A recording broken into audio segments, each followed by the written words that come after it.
Welcome to A Delhi Love, Ishq Mohabbat Pyar, the podcast that treats Delhiwalas to captivating conversations on living and loving all things Delhi.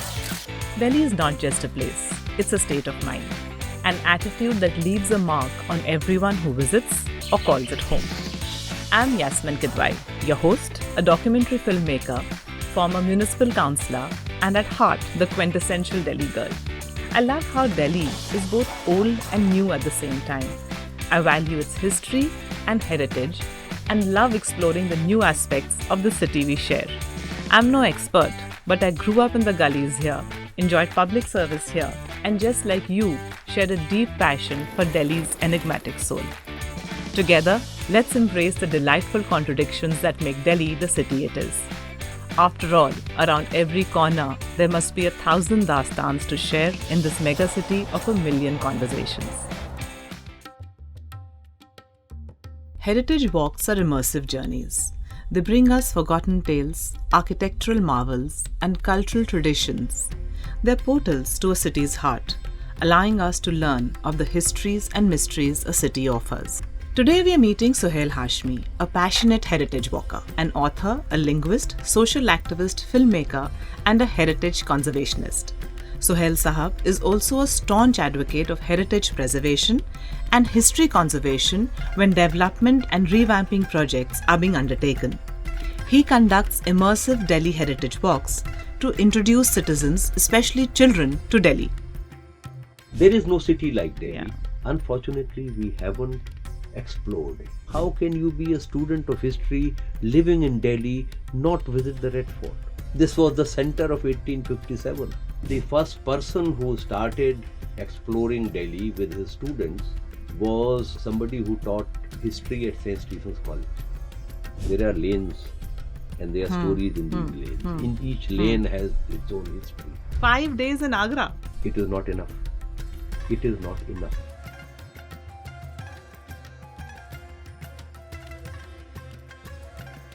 So Sohail sir, very warm welcome to Thank Delhi you very Love, much. Ishq Mohabbat Pyar. That's the name of the podcast. And being a Delhiite, we've often wondered, where is this community we can form for all of us to connect? So the podcast is actually an effort by all of us to form this Delhi community where all of us can come together and talk about all things Delhi. And talking of Delhi, what I wanted to talk to you particularly about is the concept of heritage walks. It's become very popular in Delhi, and everybody is suddenly talking about heritage walks. They're on Twitter, you get constant messages. But exactly what is a heritage walk? What qualifies as a heritage walk? Well, given this, what is known as the social media and very limited attention spans, people don't really realize that this is not something that happened post-COVID. Yeah. And actually, the first person who started exploring Delhi with his students was somebody who taught history at St. Stephen's College. And who was that? Professor Percival Spear. All of us have read his History of India Volume 2 when we were in college. Volume 1 was written by Romila Thapar, which covered the ancient period. Correct. And Percival Spear's Volume 2 covered the medieval and modern period. So, and when New Delhi was being designed, Percival Spear was asked to suggest the names of the roads. Acha. So, all the roads in New Delhi, the names were given by Percival Spear. And there was a logic. All the roads. Almost all the roads, except for the ones that have gotten renamed. Renamed, of course, that, yeah. But, so Aurangzeb Road, Akbar Prithviraj Road, yeah. Akbar Road, Sikandra Road. Why Sikandra Road? Because Akbar is buried there. And you were saying there's a logic, so I was going to come to that. What is the Bhagwan Das Road. Bhagwan Das is Akbar's brother-in-law. And how not many people know that. Yeah. So, Yeah. So, all of these. Then there is Birbal Road, there is Babar Road. Todarmal Road. Todarmal. Yeah. All of those connected with the life of Akbar, they are clustered at one together. place. Okay. So there is Prithviraj Road, there is, so all these, that is how Tughlaq Road, So And these were all, this is which year we are talking about? we are talking of the 1930s, when Okay. 1925-30, Okay. when Delhi is being, Built. New Delhi Yeah, is yeah, being built, yeah. and in the mind of Percival Spear, people who made a contribution to this city and to the history of this country, the roads were named after them. After that.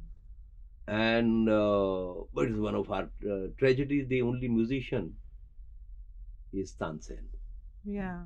Yeah. No other. So No, there is no yeah. road after Abul Fazal, no road Yeah. after Faizi. There is an Uh, Abu Fazal Road. There is, I think, yes, one There is yes, an Abu Abul Fazal Fazal Road. Road. Yeah, yeah. But recently, especially in after independence, we have all kinds of people names, roads named after them. Yeah, But more so it's- in the recent past. That's been this Yeah, thing. and it's tragic that we don't have a road named after Kalidas. We don't have any. Yeah. No, we don't have a road named after Bhabhuti, the great writers of the ancient period, and we don't have a road named after Ghalib. Yeah. You know. Yeah. So that is. But I'm digressing. Percival Spear started cycle rides for his students, Acha. and he used to cover all the 7 Delhis on bicycle rides. All the 7 Delhis. Yes. So there'll be one cycle ride from St. Stephen's College, which was then in Kashmiri Gate. From there to Tughlaqabad. Acha. He and his students will ride to Tughlaqabad. Those days you could ride a cycle. Yes, in of course, Delhi. and there was space, and there was So they would go to Tughlaqabad, and he'll talk about that, and he'll talk about Tughlaqs and all that. So he started this, and finally they were all put together in, and then about 10-15 years later, Professor Narayani Gupta revisited those rides, and she brought out an edited and updated version of those cycle rides, but as walks. Acha. Okay. So and this we basically now in the this is independence, as we've reached independence. That's Professor Narayani Gupta updated this book, I think, about 15 years ago. Oh, just okay. That's a recent this thing. And Professor Narayani Gupta was the one who set up the Delhi Heritage Society. He was one of those people who set up the Delhi Heritage Society, and they started walks in Delhi. So it's as recent a phenomena as 15 years then? No, but Narayani Gupta would have done it much earlier, about 25-30 years ago maybe, or 40 years, because she taught in several colleges in Delhi. Then she was head of the Department of History in Jamia. And she's done, her PhD is a phenomenal work. And what is that one? Which is the Delhi between the two empires. The collapse of the Mughal and the rise of the British, the period between these two. That is when the character of Delhi changes and all that. The kind of data she brings in and the insights she has on what is happening to Delhi, phenomenal. So, and then there was Indian National Trust for Art, Culture and Heritage, who started organizing walks. So, I didn't know of any of this. Like all other Delhi walas, we were totally oblivious of what is happening and the kind of efforts that have gone into this. I was running a creative activity center for children. Okay. And where was this? This was in Vasant Kunj. Started by Rahul Bhandare, who comes from a very illustrious family of lawyers and jurists. His mother was the Chief Justice of Delhi High Court. Okay. Sunanda Bhandare. Of course. And his sister is a very eminent lawyer. His father is a very eminent Supreme Court lawyer. He was also formerly the governor of Odisha. So Rahul thought of setting up these creative activity centers where children could come after school and do everything for which there is no place in school. Dance, paint, photography, creative writing, studying nature, etc., etc. So, and he asked me to run this center. I met him through Shubha Mudgal. Acha. who's an old friend, and she said, that this friend of ours has this very good idea. Why don't you go and meet him? I was between jobs. So I went and met him. We hit it off, and that is how this center started after a year and a half of planning and all that. And I started doing a loosely structured program called My World, making kids distinguish a parrot from a sparrow. Okay. Kids are going to school, they have no idea. And I realized that kids who are growing up in the city know nothing of the city. Nothing at all. They get up in the morning, rush through their breakfast, get ready, pick up their bags, run out, get into the school bus, go to school, come back. There's nobody at home. Both parents work.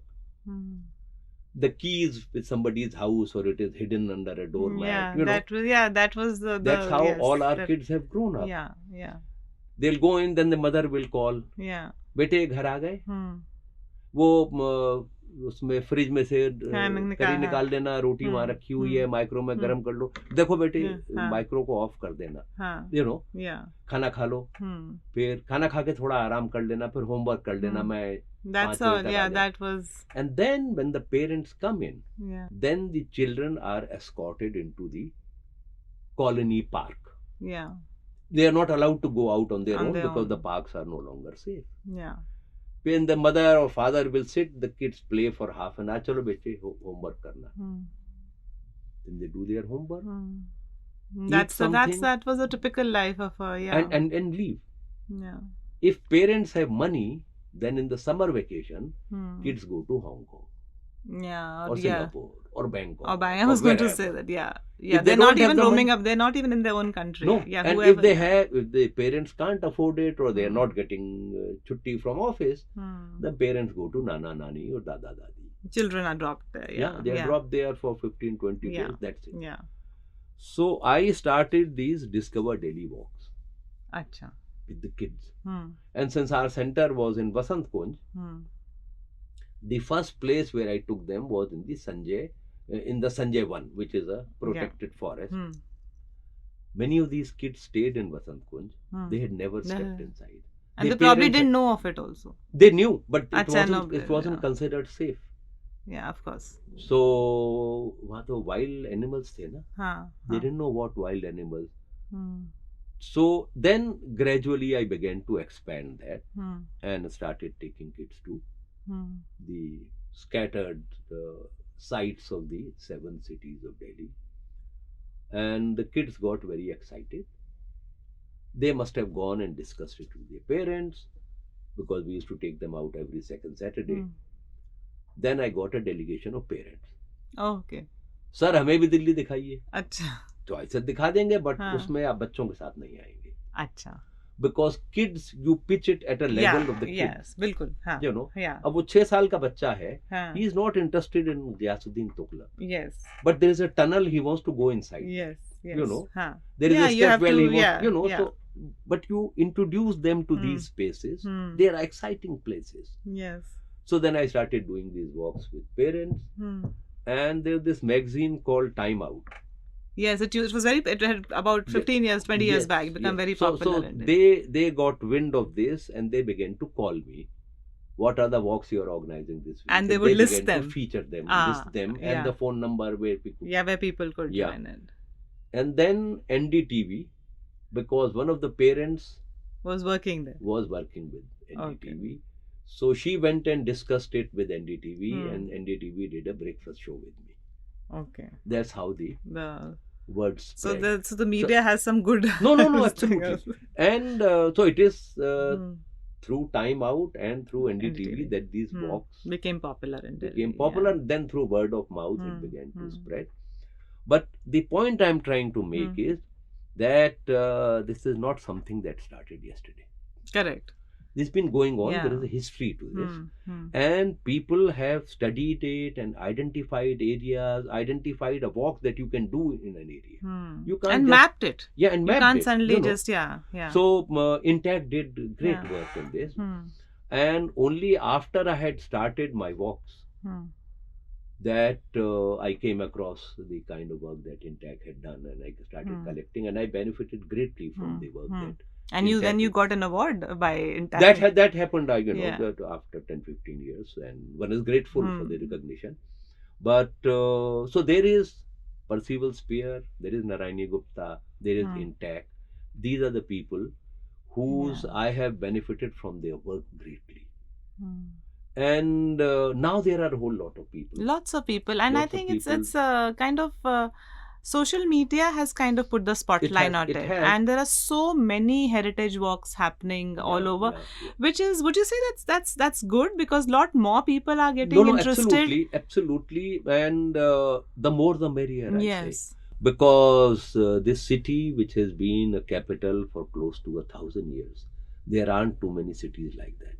Yeah. No, Delhi is I don't think there's any city like because Delhi. old Rome doesn't have the continuity. Yes, it doesn't have. It was a great city. That's what I was saying, that there is really but nothing like continuity, Delhi. and because of that, there is no city like Delhi. I am prepared to bet my Sunday hat, as the expression goes. No, I'm with you. I'm completely with you on that. So there is no city like Delhi.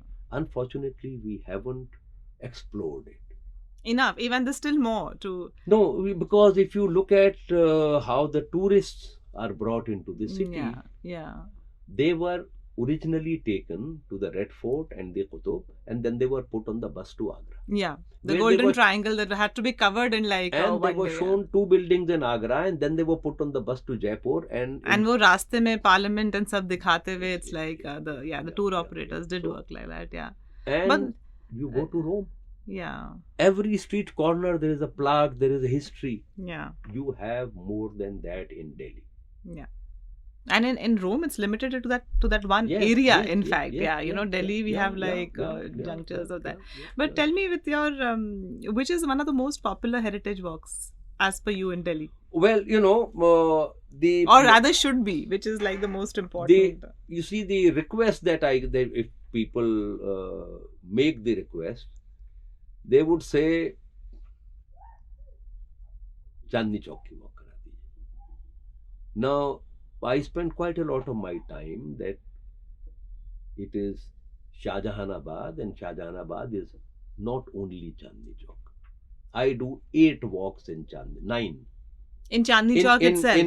In Shahjahanabad, of which 3 walks happen in Chandni Chowk. In segments, because you can't do all of Chandni Chowk in one day. So, but I do 8 walks. And add to that a walk for vegetarian street food and another walk for non-vegetarian street food, because they happen at different times of the day, and they happen in different localities. So, but aside from these, I do 15-16 walks in the earlier Delhis. Okay. And some of my favorites are in the earlier Delhis. Okay. The ruins behind Qutub Minar, it's a treasure trove. It's an archaeological museum. And most of the books refer to it about Delhi. Almost every book will have a reference to the area behind the Qutub Minar. Then there is Tughlaqabad. Tughlaqabad, I really don't know. Is there access because of the monkeys and all? Does one still have access? The monkeys are our gift, because of the we picked them up from New Delhi district and dumped them there. And because the large scale building which has happened in this area is primarily responsible for it. And without realizing that, because we keep feeding the monkeys, we have altered their lifestyle. Eating patterns. We have seriously modified their mating behavior. This is the rhesus monkey, from which the one which is seen all over Delhi now. From which we get the RH factor of our blood.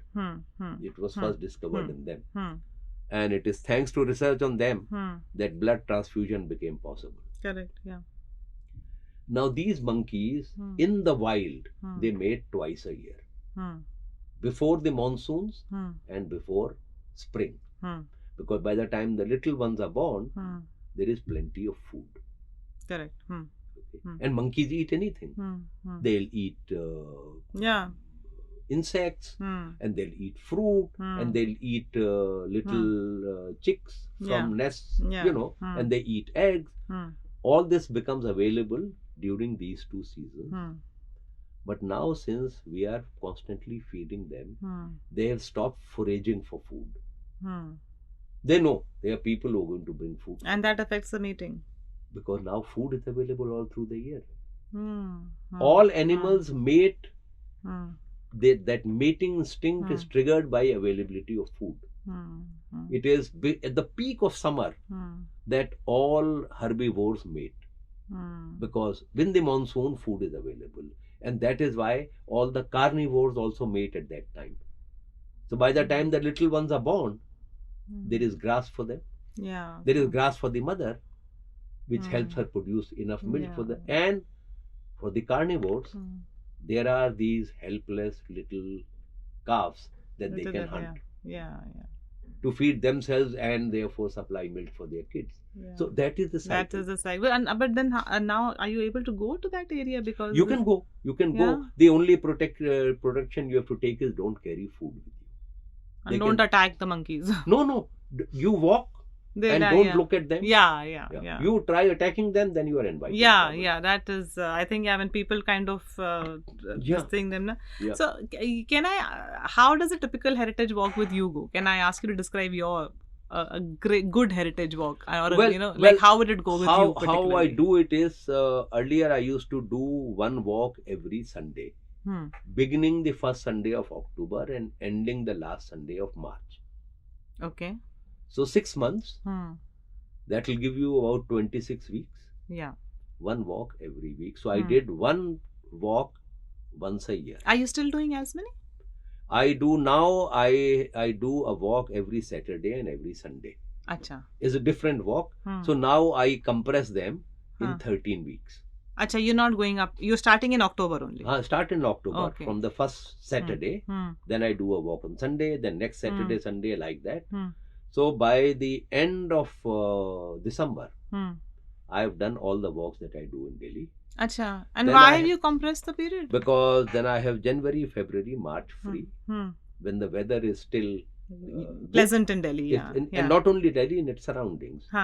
So now I have added a 5-day trip to Agra. You explore Agra for 5 days. 5 days in Agra? It is not enough. It is not enough. Acha. We have no idea. Agra was capital for more than 200 years. Yes, of course. Between Taimur and Shah Jahan, Agra is the capital with the exception of Humayun. Yeah. And then it's an important center for the British. For the British too? For the British. And for the Church of North India. The diocese was Agra. Oh, I didn't know that. Acha, all right. The Delhi diocese happened much later. Okay. So all the church-related activities, which would mean colleges, schools, churches, whole lot of those things built by the missionaries. They are far more in Bombay than they are in Agra than they are in Delhi. The first grave of the first Britisher who ever set foot in India is in Agra? Is in Agra. Okay. Yeah. It's a phenomenal graveyard. You can spend an entire day there. Because Begum Samru's husband is buried there. There is a small Taj Mahal made of sandstone. Yes. Built by a woman for her husband. Okay. Armenian Jews are buried there. It's a phenomenal, I can imagine, place. Architecturally, it's a treasure house. And people normally do like this half-day trip to Agra. Yeah, they go and see the Taj and they see this thing. They don't even go to the mausoleum of Mumtaz's parents. And they don't go to the first Mughal garden built in India. Which Babur built, which is in Agra. Yeah, and which set the tone for all the other gardens, and he was experimenting with his plantations there. Yeah. So there is so much. Yes. They one entire walk of colonial Agra, and then one walk of old And how Agra. many people normally would go with you on this thing? Depends. I don't take a group of more than 12 at a time. So I do 5 days in Agra. Hmm. I do 5 days in Mandu. Oh. I do 5 days in which is happening now on the 14th of December. Hmm. Gwalior, Bateshwar, which is a phenomenal site. Where is Bateshwar? Bateshwar is in Morena. Okay, Which I mean is that's an area I'm very familiar with, but I didn't know. in Madhya Pradesh. Yes. Huh. And Bhind, Morena were the hotbed of the dacoits. Yeah. So Morena has this phenomenal collection of temples. 200 temples at one site. Is this Major the area where the restoration of dacoits come to pay the obeisance and all that? Yes. That's fascinating. I've been there. Yeah, That's fascinating. So that there is a temple that inspired the parliament. Yes, of course, The that is there. Chaucer The temple, Chaucer Yogini temple. Yeah. There is a temple that was.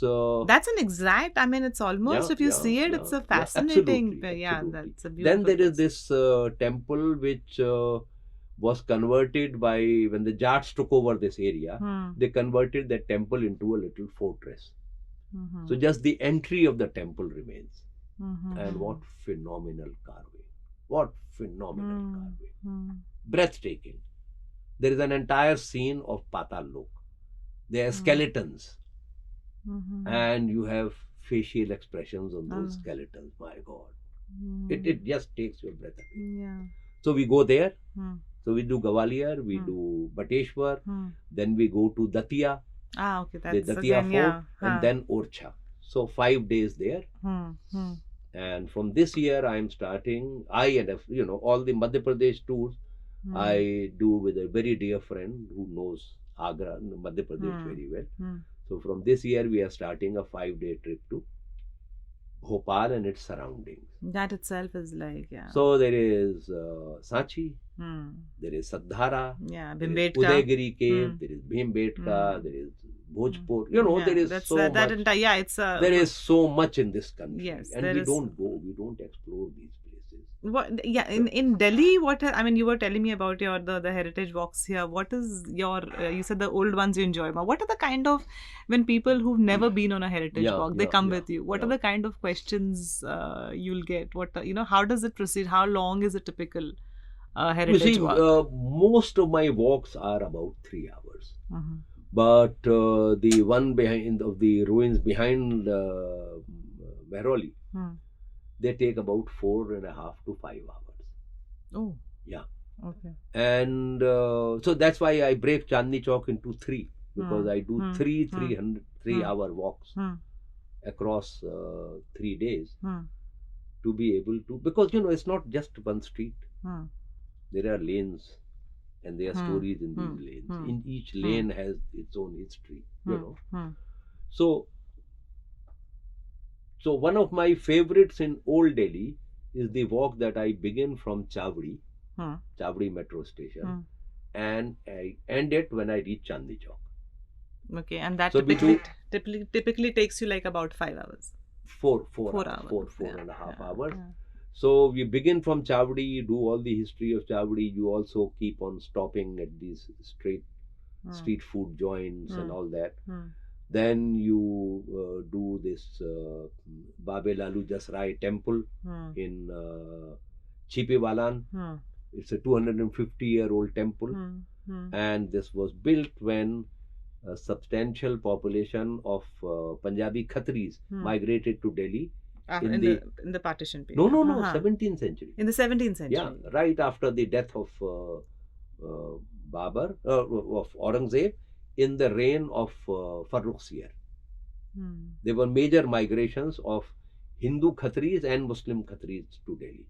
Muslim Khatris settled down in Ballimaran, which is the area of the Qawm-e Punjabiyan. They are all Khatris who converted in the 17th century. So they live there, and the Hindu Khatris in Chipiwala. So you have this temple. Then from there you go to Jama Masjid. Then you walk down Paiwalan and you go to Dariba. Then you walk through Dariba, then Kinari Bazaar, and then you reach Chandni Chowk. And what's the typical reaction you get? I mean, for even people who've lived all their life in Delhi would not know of, you know the main thing is चावड़ी बाजार से चांदनी चौक जाना and वहाँ खाना बहुत अच्छा मिलेगा और यहाँ main ये जामा मस्जिद है. But what is normally people's reaction and what kind of questions you see, did you I get? tell you, I did a walk this past Saturday in Lodi Garden. And it's typically 2.5 hour to 3 hour walk. And this gentleman who lives in Jorba, across the road, he said, I come here to jog. Yeah. I run past these buildings, but I had no idea that this is the mausoleum of a Sayyid period king. That and predating the Mughals. Right after Temur. Yeah. And then you have Lodis, and you have mausoleum inside a garden. He said, we just used to run around, we have never stepped inside. And this I ascribe to some way to a total lack of curiosity. We are not curious. It is really disturbing. And that's then not a recent phenomenon. No. It's, it is not. We talk it is about not, because this friend of mine, media and all, but it's not a recent phenomenon. This friend of mine who's been writing for 4 decades on music is a very well respected music critic. So in one piece that I was reading yesterday, a book of his articles has come out. He says, when we go to a concert, have we ever wondered how was the sitar made? So we don't have this. For some strange reason, we are constantly discouraged from asking questions. Yeah. और वो बचपन से होता है. Distracted. नहीं. बहुत सवाल पूछते हो. It's never. बड़ों से सवाल पूछते हो, बहस करते हो. So this is there, and that is why I constantly try to provoke those who are with me to asking questions. And how would you normally do that? And because some of the things that I try to bring out, which people don't notice at all, because we walk there, we have been trained. Dekha, chalo ho gaya, chalo bhai chalo. So I tell them, you go to this first mosque built in Delhi, what is popularly known as Qubbatul Islam. Nobody knows that this is a name given to it in the 19th century. This is not the name of this mosque. This was the Jama Masjid, or Jami Masjid, which means a congregational mosque. An alternative name that was used occasionally was Qubbat, not Qubbat, but Qubbat. And Qubbat means a dome. So the dome of Islam, which was an inviting place, you could come and take shelter, etc., etc. That was the given name. Rarely used, it was known as Jami. But I take them to the west wall and I show them. There are verses of the Quran carved on all the arches. But you look closely, they are all decorated with lotuses. Yes, I've seen that. Yeah, I'm aware of that. Yes, yeah. And then I tell them the story of the lotus. How did the lotus become a symbol of purity? And how is it that a mason who doesn't know Arabic was able to carve those texts would have been first written on a piece of paper, then enlarged on these arches which are up to 60 feet high or whatever. That little word which covered 1 centimeter suddenly becomes 2 feet by 2 feet. This is how I imagine the situation. That on a piece of paper or on a piece of parchment, a calligrapher would have drawn the shape of the arch. And the architect would have got the drawing done. And we have found such drawings earlier. I'm not imagining this practice. And then some Islamic scholar would have been consulted what verses should go there. He would have selected the verses and a calligrapher would have inscribed them on that paper. Now this is a piece of paper, maybe 2 feet by, or parchment 2 feet by 2 feet. Now suddenly the masons are told, blow it up into 60 feet arches.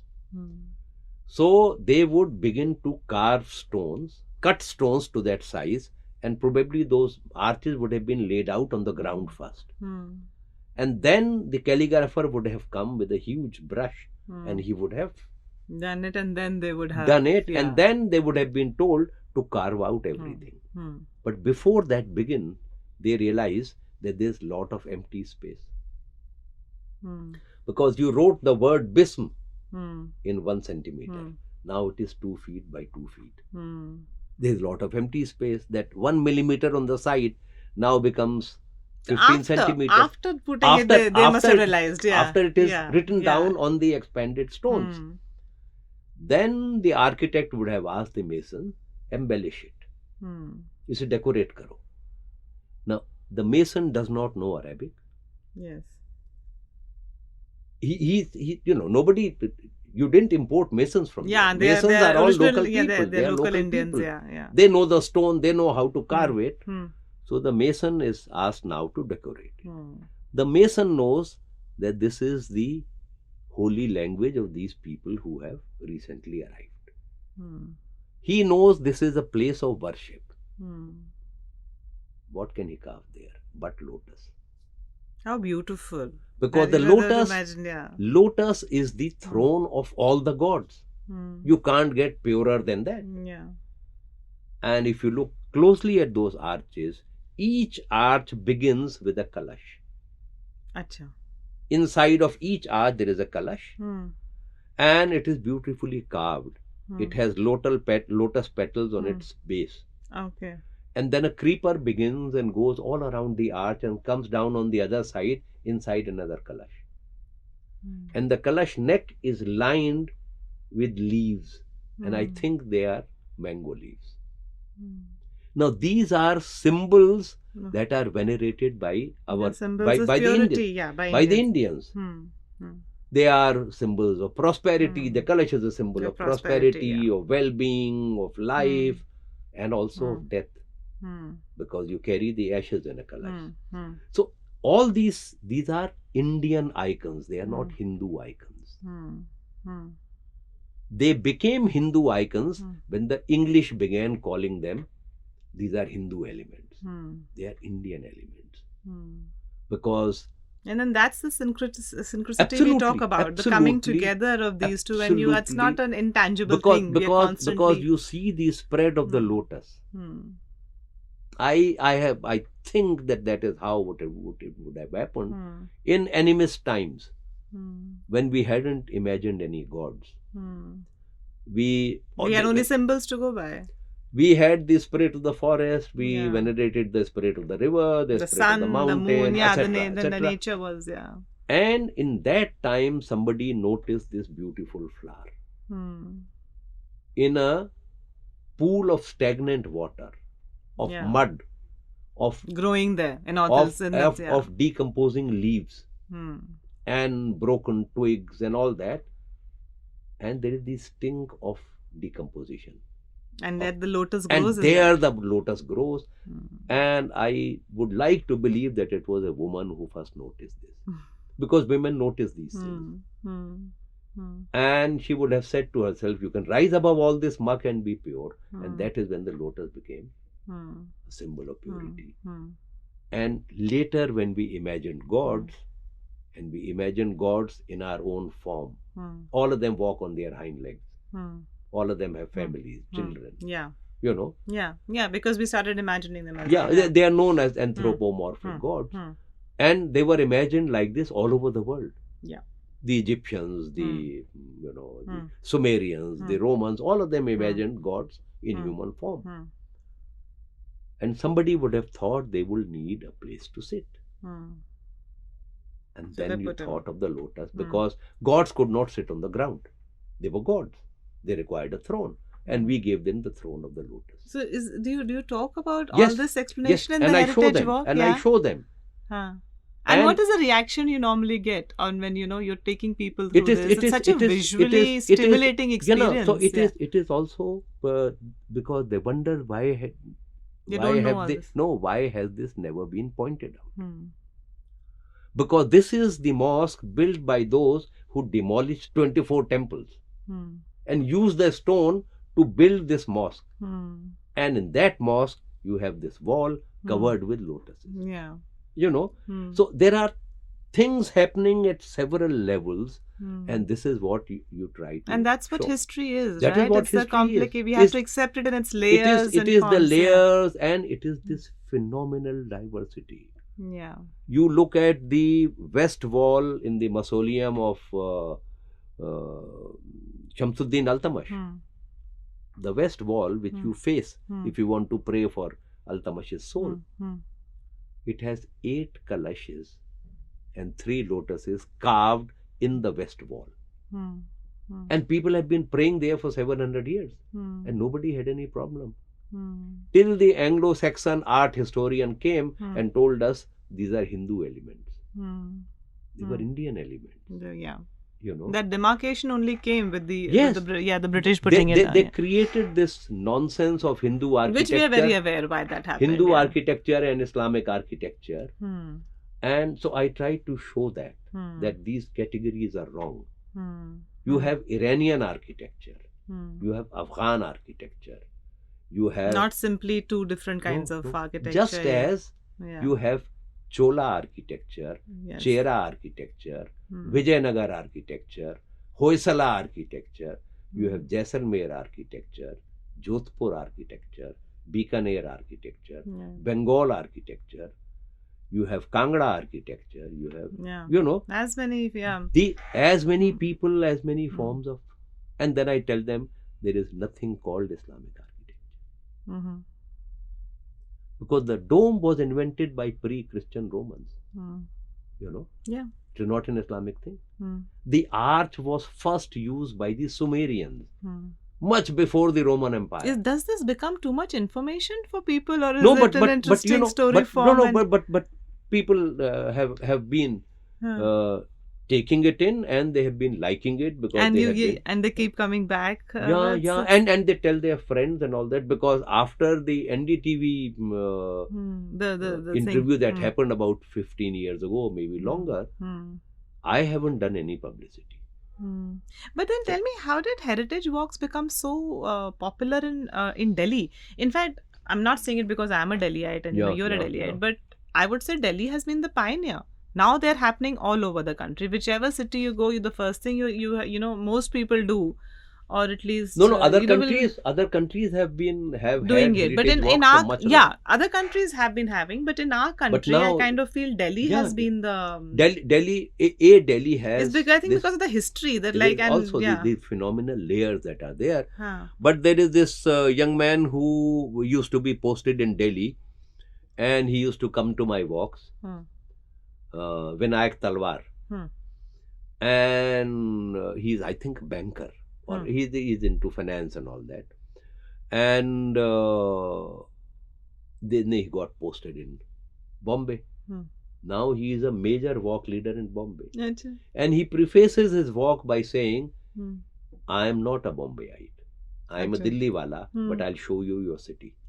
And I have done a walk with him in Bombay. It is phenomenal. Really? Absolutely. So you need passion, you need to love a city to be able to take out these details. So for example, he took me to a public urinal, which is mentioned in a short story by Manto.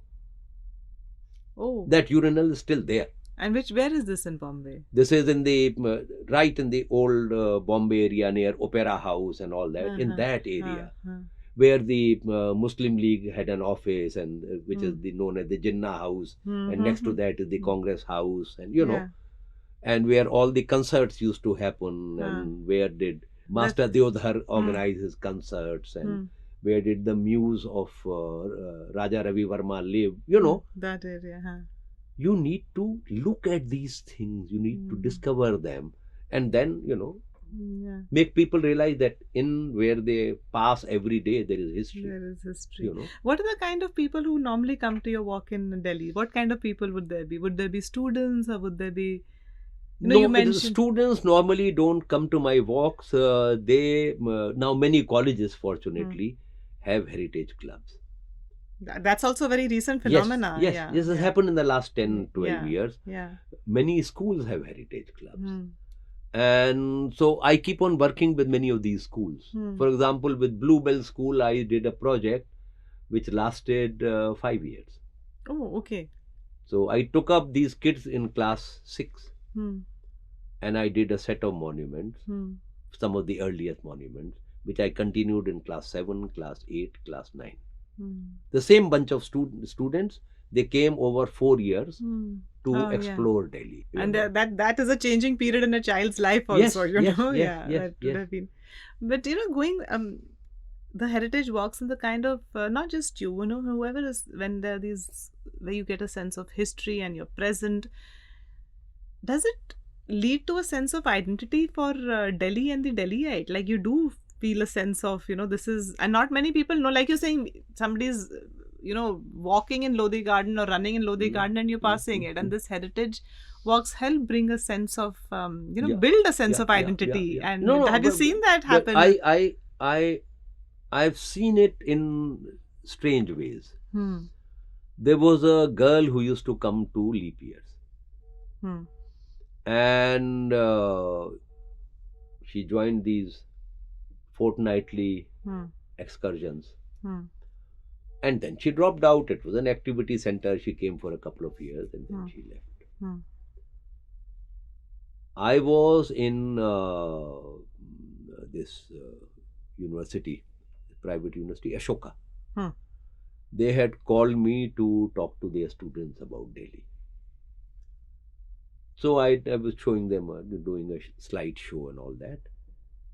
And once I finished, this girl came running and she hugged me and she started crying. Hmm. And she said, Sir, you won't remember me, but I used to be in leap years As a little child. as a little Oh, child, okay. 6, 7 year old. Hmm. And she says, I'm studying history because of the walks that I did with you.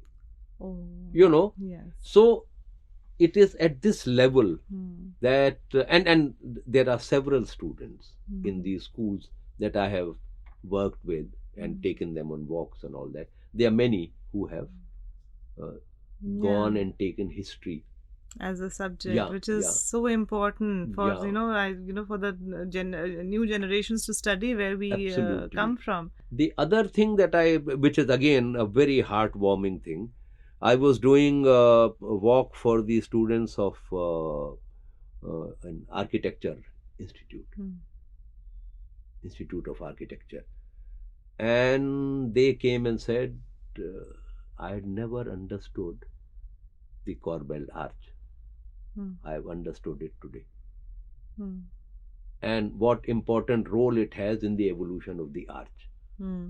So there are these things that suddenly make you think that Yeah, what you are doing is not is just a passion, is not just a waste of time, hmm. but Yeah, there's it is actually making some contribution somewhere. I'm sure. Yeah, I'm. yeah, I mean, yeah, I'm yeah. sure that. I mean, just going through a walk and just seeing your own city through it's Absolutely. actually through a new pair Yeah, of yeah, eyes. You've yeah. you've passed it, you've crossed it, but to just see it and to know, literally the history Yeah. behind it. And tell me, post the pandemic, there has been this huge surge. And I think that probably comes from that, this isolation that we went into with the pandemic, the People sense were of, locked up for 2 years, and so a they sense of community somehow is they are becoming, they want and they are seeking it out, also I they think. have also realized Hmm. that in this mad rush Hmm.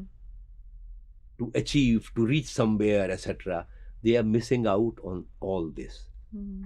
And so the way Indians are traveling right now within India It's changing, yes, is phenomenally absolutely. changed, Yes. because travel abroad is still not very easy, because Hmm. 2 years Hmm. pile up is there. Hmm. So you want to buy a ticket to go to America, US, somewhere, they'll Hmm. tell you 6 months के बाद मिलेगा ticket. Hmm. The visa is not going to be processed Hmm. before 6 Hmm. months. Hmm. Hmm. So they are exploring India. So I that has. personally, I kind of feel that it started as a, the as how would you say, as a necessity kind of, because there was not visas, but now people are looking to it because the this trying to understand the country and gaining experience. And I definitely feel that heritage walks and the word of mouth, it's there, even Yeah, if yeah, everybody yeah, is not going for it, but it's there, the concept yeah, yeah, yeah. of it is there. But how important do you feel at a time when history is being modified in many ways, how important do these heritage walks then become? Because then essentially it's actually going to be just this, somewhere only this word of mouth, if No, no, as absolutely. because But there is a this modification was which we are seeing I'm before our eyes. uh, good that you raised it, because that was something that I wanted to. Hmm. I was planning to come to. Is that it is strange, without doing an LLB, you can't become a lawyer. Without doing studying medicine, you cannot be a good doctor. Quite a different matter that now the amendments have allowed that even Ayurveda practitioners can do surgery. Do you know that? We have No, this. Yes, this in this. I was not aware Yes, of this this. amendment has been made. Okay. Ayurveda doctors, Ayurveda who have done that, they can perform the role of general physicians. This has happened about 20 days ago, a month ago, and I was informed of this from by a very senior surgeon day before yesterday. You know what is happening in South Extension? That fake doctor. The major thing has been South Extension or I have wherever. not read Yes, this. it's been in the newspapers for 4 days. Okay. Yeah. So likewise, everybody is becoming a historian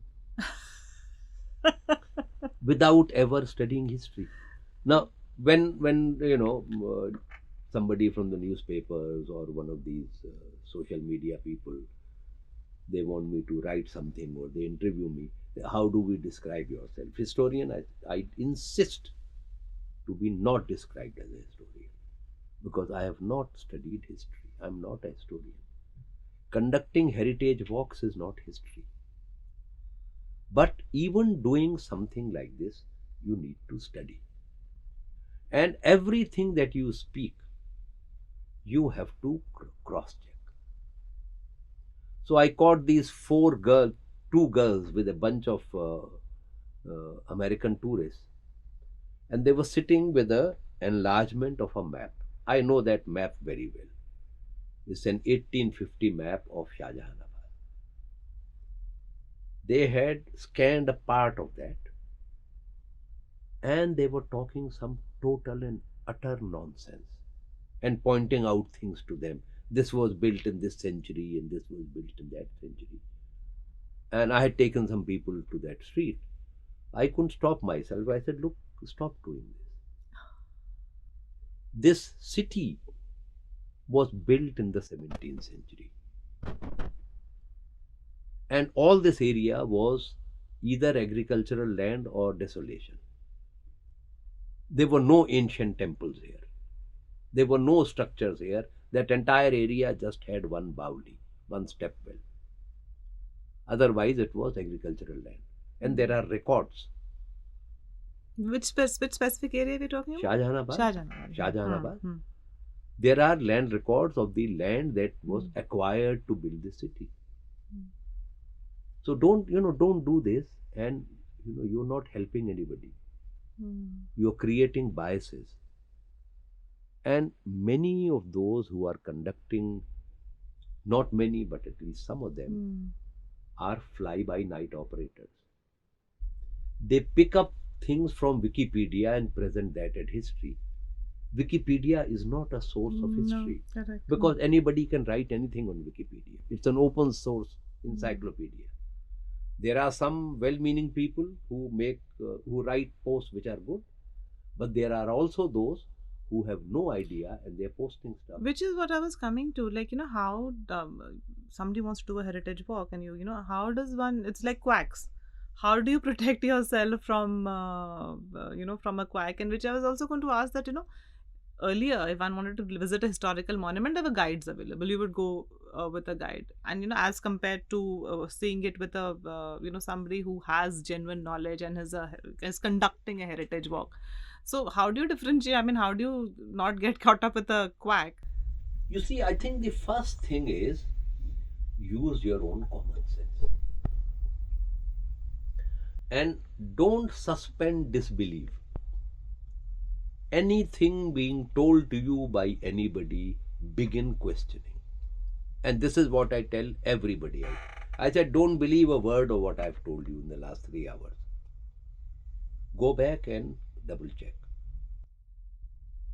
And If that's what it is now. Then you have that interest in yes, history to get to know. Yeah. and unless it appeals to your mind that this is a sensible possibility, don't accept it.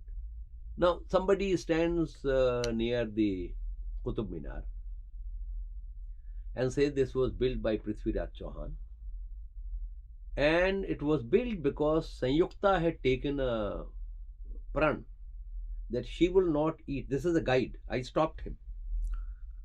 She had taken a pran that she will not let a morsel pass her lips in the morning before she had done a darshan of Jamnaji. Yeah, I've heard this story on WhatsApp. Okay. So I said, just 1 minute. You know how many steps there are? He didn't know. I said, there are 379 steps. Somebody who makes it a habit of climbing 379 steps on an empty stomach every morning, within a week will be down with serious arthritis. You can't climb 379, 380 steps every morning. And then I said, also, please remember that Prithviraj Chauhan did not rule from Delhi. His capital was Ajmer. So how did they commute between Ajmer and Delhi on a daily basis? So the tourists he had gathered, they dispersed. This fellow was very angry with me. I said, why do you do it? The facts are far more interesting. Yeah. You know, And this is the basic fact, so it's not even like a lack of hard work to get to this them. is the tallest rubble-built minaret in the world, and it is standing like that for 700 years. It's that Yeah. go So to. there are these basic things. For example, and quite a lot of this is spread by these guides. So everybody And who what is the reason? Just to sensationalize, or it's like the no, the there, ground version of WhatsApp? no, because there is a invented history that is being circulated. It is not accidental, and quite a lot of that has no foundation at all. It is pure figment of imagination, and it is a vitiated imagination. So outside the Taj, every guide will tell you that when the Taj was completed, Shah Jahan had the hands of all the workmen chopped. It is in textbooks. This is a story spun by some mentally deranged guide. From there, it has gone. So I take them there when we go to Agra, and I tell them, "Have you read this?" Yes, all of them have read that story. Then I ask them, it took 17 years to build, 20,000 laborers were working. At least once Shah Jahan would have thought in these 17 years that somebody will have to look after this building once he's gone. You'll need workmen who were masters at this craft. If he had chopped everybody's hands, who will repair the building? And I said, you go to any UP emporium in any state headquarter, they are selling Petra Diura work. There are at least 3 presidents' gold medal winners who are masters in this craft. And all of them live in Tajganj. Then why don't you connect these two things together? When somebody tells you that this is the Rasoi of Jodhabai, why don't you turn back and ask, why would Jodhabai be cooking food? Because the idea that a woman's place is the kitchen, even if she is the wife of the most powerful king in the world. Akbar was, there was nobody compared to him or Shah Jahan at the time when they were ruling. Why would his wife be in the, Cooking herself, yeah. because वो अकबर जंग जीत के आएगा, गरम गरम फुलके पका दे मुझे रोटी खानी.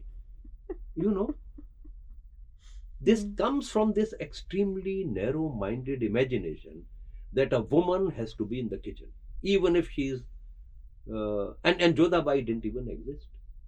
Yeah. You know, That's a completely she different. has a figment of imagination. Because Jodhabai was a name that Jahangir used to call his wife, whose actual name was Jagat Gosai. And Yes, she I'm was the aware of younger that. sister of Jodh Singh. Jodhabai was never married to Akbar. Jahangir's Rajput queen's name was Harkabai. But they spread all that. You know, basis, no basis at all. ये जोधाबाई का महल है. Jodha Bai was actually Harkabai. She never lived in that building. You know, but So these are just some few of the things which are, it is from these guides that it goes into cinema. I was just coming to that. Then Jodha that Akbar and Bollywood, then Mughal-e-Azam and the two Jodha Akbar serials. The entire thing is figment. Yes. And that's popular culture then. Yeah. That But becomes you popular create culture. this, you know. Yeah. So Create and then propagate. Yeah. So if you are doing heritage walks and you love history and you love your city, it is your responsibility to try to counter this instead of adding to this. So, incorrect facts and correcting incorrect facts is just one challenge. What are the other challenges that you face, while conducting? To go into certain areas, would you need permissions, or can you just go and somebody would really, do you need government permission? No. To enter some area? There is... Or do they have to be supported by the government? Not all of them, I'm sure. You see, there is a thing called the authorized guides. These are approved guides. And it is unfortunate that there is no institute that trains them. Yeah. Many of these guides, it began in Agra originally. It was Agra, Fatehpur Sikri. When the ASI took over these places in the 1990s, 2000 and 1890s and the early 20th century, the people who were working in restoration, who were the ASI staff, and many of the local people who were involved in the restoration and repair work and all that, many of them became guides later. And then it is their children and their grandchildren who have virtually become hereditary guides, and they have, some of them have appeared, some of them have prepared, but quite a lot of them are just guides because their fathers were guides. And they spread quite a lot of that. The ASI seriously wanted to set up an institute to train people, train masters in history as guides, so that it becomes a respectable profession with standard fees. You go to the Taj or you go to the Red Fort, and if you've seen guide, they'll say 200 रुपये में दिखा दूंगा जी. You tell him नहीं 200 रुपये नहीं है, 150 दे दो. Yeah, that's what I was coming to. There is it's not standardized or this thing. No. And there is no respect. There is no respect. There is no respect. But that goes then both ways. Now there is no respect, and then he's also kind of selling himself cheap. Yeah. So because there are so many people. But fortunately, I have never had any problem. Partly it happened because the Authorized Guides Association, they had their meeting in Delhi, and they invited me to conduct a walk with them. So there were about 80 of them, and I did a 5-hour walk with them in Jamali Kamali. These were guides from Delhi, from Agra, from Fatehpur Sikri, from Jaipur, from Jaisalmer, so all this area. And if you go to a place and you take some people for a guided tour, It is these guides who protest. आप कौन है जी? Because as per there is a rule that if you're not an authorized guide, you can't take people for a walk. You can't become a guide. But I've never been stopped. And does the Never. government support these walks in any which ways, or can it support in any which ways, It especially in can, Delhi? it can, because the Delhi government has started doing Just something. launched it. I read that Delhi government has launched these walks. I think that was also because they became popular at this point of time. It's a good because they effort. have called me a couple of times to lead a walk for. So they For the- organize the walk, I go and lead it. So, and governments can intervene. Yeah. And I'd much rather that instead of private agencies, it is elected governments who took the responsibility and who also took the responsibility of ensuring that that people who are doing these walks are educated people. Yeah, certifying them in know some way. and who know their history. Yes. So you could probably ask them and say, come and tell us, what are you going to show in Humayun's tomb? What will you show? Yeah, but then What do you with talk governments about? getting involved, it can also lead to a kind of, some Absolutely. kind of development and basic Yeah. facilities. Like I feel, bathrooms, for example. Yeah. No, A this is something basic- that I have raised. Yeah, this is a it very basic repeatedly. thing to have access to bathrooms in any urban area, or an area where you. Any particular area in Delhi you want to do a walk, but there is no access at this point to do it? No, there is one. I want to do a walk in the Nabi Karim area. And because Mirza Ibrahim Zauq is buried there. He was a contemporary of Ghalib. And Firoz Tughlaq's son is buried there.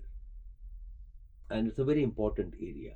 But it is all built over, all around. And a friend of mine...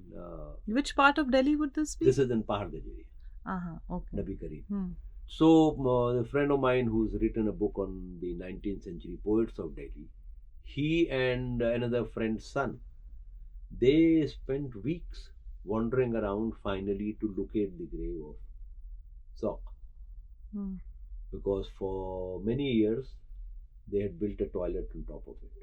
I've read this somewhere. It's been on the news, yeah. So there are a whole lot of places like this in the city.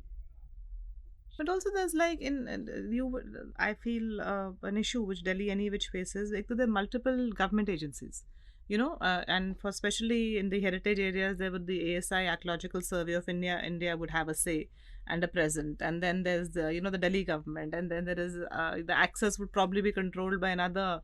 So perhaps this is something that I pointed out on this one program that they had organized, and they had called me and they had called Professor Swapna Little.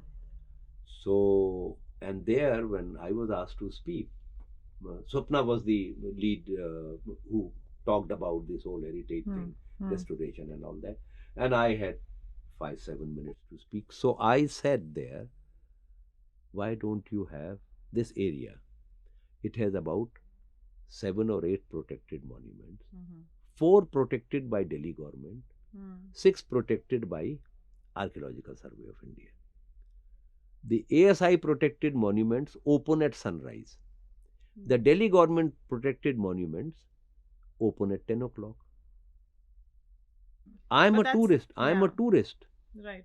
Half the buildings are closed, wo 10 baje khulengi, the others open at 7 o'clock. And I said, in this large campus, have at least one clean toilet. And I said, for heaven's sake, make toilets for women free. Yes. Because women have no place to go in this country. No, men can go and stand anywhere, But that's a huge detriment. Absolutely. For different age groups or even for children to come, because there's no access to a basic facility. I mean, first clean bathrooms and then clean water. Yes. Both have to be accessible for them to. We were also. There is also a total lack of sensitivity in this. So. The Qutub Minar complex didn't have a single clean toilet. Then a new toilet was built, very well designed and all that, accessible, ramp. I went there. I had taken some kids. I had to use the toilet. I went there, and there was this man sitting outside, and women had to pay 2 rupees, men had to pay 1 rupee, and then there was this foreign tourist who came in, and he used the loo, and he came out, and so he saw money is to be paid, so he said, "Hi, how much?" And this man sitting there said, $1, please. So from there, I called the superintending archaeologist of Delhi, who I knew at that time, and I said, you're charging that man 500 rupees. We can't give him a clean toilet and free. I said, this is shameful. This is a World Heritage Site. Fortunately, he moved, and that place became free. But you go there, you can't step inside today. I can imagine. It is always water there. I can the taps are leaking. That's actually one of the banes of creating public utilities, because they're not being made sustainable. But but you have to appoint staff, train, pay them. This is the least we can do. And they're all part of the same chain. Yeah. I mean, they're part of the... And how are we going to become a world power if we can't even keep our toilets clean? Absolutely. We were talking earlier, and we were talking how that after the pandemic, communities wanted to come together, and so heritage walks also, when anything that you're doing as a group activity, it leads to a sense of community building. And also with the community that you're entering, they also can't be kind of how does one involve them and lead to a sense of community building for the areas that you're going in? It's their... I mean, it is a home for many people. How does it lead to a sense of community building and interaction between the people who are walking? Because that's how you get to know a little bit about the other. So I can talk about my personal experience. On the group, that many of those people who come on my walks, they keep on coming, and so there is a sense of they know each other, and they begin to exchange addresses and all that. So now, since I've started taking trips out also, so there is a group of 7 or 8 people which call themselves the Orcha group, or the Orchis. They meet regularly. And they're from all Orcha? No, they are the people who join my Orcha group. Okay. So there is a Mandu group. So at one level, this is happening. There is a sense of community. The other thing that is happening is that at least in Delhi, I don't know about other places, I have several people who conduct heritage walks in Delhi. We are in constant touch. We meet occasionally. One of them has a Haveli. He organizes concerts. So all of us go there. If somebody approaches me for a walk and I'm busy, and I call him and ask him if he's free, so he will do the walk when I'm busy. When he is occupied and somebody approaches me, he passes on to me. So there is this kind of a network. And you're on, I mean, people can connect with you on Instagram and this thing? I am on Instagram. I don't understand it. My daughter has opened it. So whenever somebody posts, asks a question, she calls me and tells me, and I respond. But I am on WhatsApp. I am on, but I prefer to talk to people on phone or to receive an email. So I tell them, please send me an email or call. And then I was also asking about how, can you involve the local communities in whose area one is going? How can heritage walks help to become a sense, give them a sense of pride in their own? You see, we tried doing it in a couple of places. And we set up an organization, again thanks to Professor Narayani Gupta's initiative. Friends of ASI we formed. And the then Director General of ASI, we went and met him, and we told him we want to float this to create a space where a dialogue was possible. And we felt the need of this in this area called Shivalik. It has a 14th century mosque called the Begumpur Mosque. Yes, of course. Okay. And the people who live on 3 sides of Begumpur, they all used to live inside the mosque. Yes, In yeah, 1958, they were asked to move out Hmm. because the law had come, Hmm. and they were told build within 50 yards. So they built within 50 yards. Now the law has changed. Yes, Now the law is 100 yards. 100 yards, yeah. These people who built according to the law Hmm. in 1958, Hmm. they can't add a room to their house because now it is 100 yards. 100, yeah. That's a, yeah, And Nizamuddin has the they same problem. hate the ASI. And this is what we were telling the ASI people. Hmm. These laws were made by the British, Hmm. who treated every Indian as their enemy. Yes. And keep them away from But your these own monuments, yeah. these laws need to be changed. They are our people, and their life is important. Yes. So हमने ये कोशिश की कि ASI designate somebody और उनके साथ हम बीच में मध्यस्थ बन के गाँव वालों के साथ कुछ बातचीत शुरू करें. Mhm. गाँव वालों ने कहा कि देखिए हमको एक तो ये परमिशंस चाहिए. I met somebody Hmm. who took me inside the mosque Hmm. and he showed me one corner where he was born. Hmm. He said मेरी माँ दुल्हन बन के यहाँ पे आई थी Hmm. और मेरे दादा दादी और मेरे फादर और उनके भाई यहाँ रहते थे. I was born here. Hmm. Then they were moved out Hmm. in late 1950s, 60s. That also alienates people, na? From, yeah, that alienates, Absolutely. gives, They, yeah. so, and then he went to school, went to college, got into the IFS, retired, and now his grandson was getting married. And he wanted to add a room for his grandson and his Hmm. wife that will come. Hmm. Some privacy they need. Hmm. But that And was not allowed. He wasn't being given the permission. Hmm. So I talked to ASI people. I said, look, you need to look at this whole heritage thing Hmm. from a different perspective. But that will require change in policy. No, and, not only that. Hmm. You will need to find, if you want this place protected, Hmm. you need to buy land, build houses for these people, relocate them, Hmm. which is something that has happened at Nizamuddin. Hmm. Many of those people were relocated Yeah.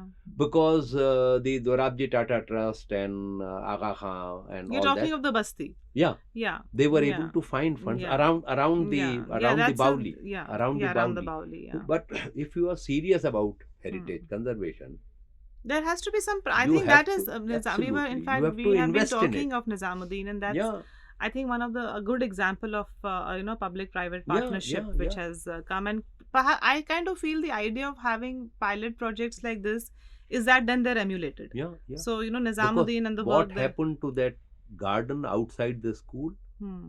Hmm. It used to be, all kinds of druggies used to hang You're around talking there. of the Hazrat the garden Yeah, in Hazrat. yeah, Yes. Now Yeah. what a place it has become. Yeah, and it is used by the community. Absolutely. So, and and it's, what has yeah. happened to the school, the primary school, Yes. how totally transformed Yeah. it is. Yeah. And kids love going to school now. So that was all You know. part of my No, constituency, but and I'm very proud of it. Yeah, Because yeah. the work that we could achieve there, that now that garden not only is there an annual get together, a mela which is held every year, but it's become a source of revenue because it's given for marriages and functions to the residents of the Basti. It's also a safe place for women. So we call one of the parks which we've reclaimed as the ladies park.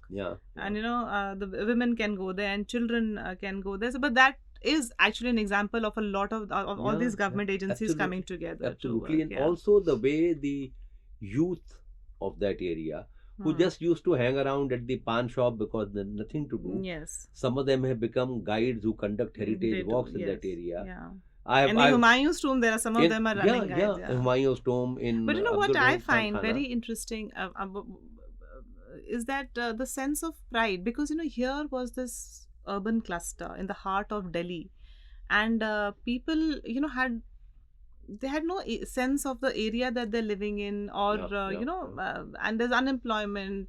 So this project, the Nizamuddin project, has actually given them a sense of pride and ownership, which is Absolutely, what I was, how absolutely. the No, community involvement is. absolutely. And you So can do this to every every area area, in yeah, it should be Delhi. a pilot project which Yeah, can you be, can do it to yeah. Sadar Bazaar, you can do it to Chitli Hmm. Kabar, you can do it to Mayapuri, all We these need more areas. private Yes. partnerships coming in. I agree. So before we end the podcast, I want to ask you, what are the heritage walks you'll recommend to people in Delhi? Somebody who's just starting out. What is the first heritage walk you'll say that Well, do this? what I prefer to do is to move chronologically. So I begin with the first Delhi and I do Hmm. 3 walks there. Because if you follow this, Hmm. then you understand what is happening architecturally. How are things Yes. evolving? And you begin to see connections, Hmm. and it helps you break the myths. We are taught Wow. about Mughal architecture as if that was something that uh, dropped from the heavens in a parachute. They are buildings built just before the so-called Mughal architecture Hmm. arrives. Hmm. Between them and early Mughal architecture, there are no differences. Hmm. The mosque built by Mahamanga, opposite Nizamuddin, Hmm. opposite the zoo, Hmm. Hmm. and Hmm. the mausoleum of Adham Khan. Hmm. Yes. How are they different from Yes. Lodi Yes. period Yeah. architecture? Yeah. You know, Yeah. these. So there is a continuity, and in all ancient societies, all ancient Hmm. cultures, which is what we talk about, there is a Hmm. continuity and there is change. Hmm. The moment you break continuity, you Hmm. stop seeing the connections that have brought us here. Yeah, to the point that we You try. know, Yeah. Yeah. and once you understand this continuity, you also know the path forward. Yeah. Without that understanding of continuity, you don't know which way to go. Hmm. So that is crucial, and that is why I would prefer To if start right at to the beginning. start with the ruins behind Mehrauli, Hmm. then do the water bodies of Mehrauli, which is the second walk I do, Hmm. then do Qutub Minar. And tell me, somebody who's done a lot of walks, what is the one walk they should not miss? This season, this walk Well, definitely must be done. I cannot No, say. not one. You No, can't choose a favorite. I don't think you can miss anything in Delhi. Yes. Actually, even if you want to rush through this city, Hmm. तो आपको 14 दिन तो चाहिए, 15 दिन तो No, it's चाहिए. not. एक So दिन में 2 definitely. वॉक भी कर लेंगे आप. Huh. You need a fortnight to get the, you need to Sense, get the the first sense of sense the of, city. yeah. And I think maybe it is not something one should rush through in 1 year. No, no. Like do it as a Yeah, sense of. yeah. Keep coming back, Yeah. keep coming back, keep like a good book. Acha, tell me, yeah. That's lovely. Like, Yeah, and yeah, Heritage yeah, Walk can yeah, actually be like yeah, a good yeah, book. And you yeah. can revisit the same Heritage Yes, Walk again yeah, and yeah, again. yeah, Yeah. yeah, Yeah. yeah. Tell me, before we end, why Yeah. would you recommend for, let's say, Delhiites to take Heritage Walks in their own city? What is. You should know where you are living. And I find it strange. I met this young girl who taught at my center for a while. She was born in South Extension, went to school in South Extension. After doing her higher secondary, she joined the College of Arts. And after doing her 5 year or 6 year course, whatever, she came and joined us at Leap Years. One day she called me, sir, मुझे Delhi university जाना है, कैसे जाऊं? So I started telling her. She didn't know. So I said, तुम अपने college पहुंच जाओगी? She said, हाँ. So ना ऐसे वहां से सीधे जाना, एक मेट्रो का एक फुट ओवर ब्रिज है, एक मेट्रो का पुल है, एक रेल का पुल है, उनके तीनों से नीचे निकल जाओगी तो ITO क्रॉसिंग पे जाओगी. She did not know ITO crossing. College of art supreme court के सामने है. Just वहीं तक she had been, yeah. I said, तुमने how did you go through college? She couldn't get to Bengali market from her college. I had to give her directions.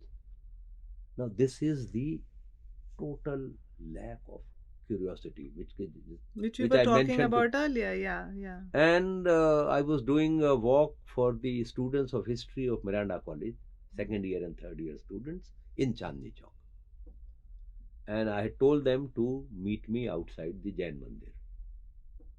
There must have been about 40, 50 students and 3, 4 of the faculty. So I asked them, how many of you have been inside Red Fort? More than 70% hadn't been. Had not been. 70% had Had not not been. been to Red Fort, and more than 50% of them are Delhi residents. And they are students of history. I said, how can you be a student of history living in Delhi, not visit the Red Fort? This was the center of 1857. This is where the idea of modern India took its, this is where it began to flourish. So I guess you actually don't even have to be a student of history. No, you don't have you just to. have to just be curious about your city. You need to know. Yes. And how I came to know Shahjahanabad was primarily because when we were kids, we went to Aligarh, then we came back and we've been living in New Delhi, though I was born in the old city. I had a senior to me who lived in Ballimaran. He loved to walk and I loved to walk. So we had made this very early after we got friendly and we realized that both of us love walking. We used to walk from Delhi University to Ballimaran every day. And we will approach his house from a different route every day. Achha, every day you would take a different every route. Day we'll go through another lane. And you're a student of history? No, I'm a student of geography. Achha, okay. So I've never studied history. That's why I don't want to be called. You can't be called a historian, yeah. So, but I love this city. This is my city. And that is how I discovered these streets, lanes, by lanes. And even now I don't know all the lanes. So every time I go there, there's a discovery for you also. Yeah. But thank you so much, Sohail Saab. It's been an absolutely delightful and enlightening conversation. And I hope I can get you back once more, because there is so much we can talk about in each part of Delhi, actually. Yes. And I think it's we found a common ground. It's a city we both love dearly and care about. Yeah. So thank you so much. Thank you very much for calling me. Thank you. Join us next time as we explore Delhi's hidden gems, people, places and stories on Delhi Love, Ishq Mohabbat Pyar. I'm Yasmin Kidwai. Until next time on Red FM. Bajate raho.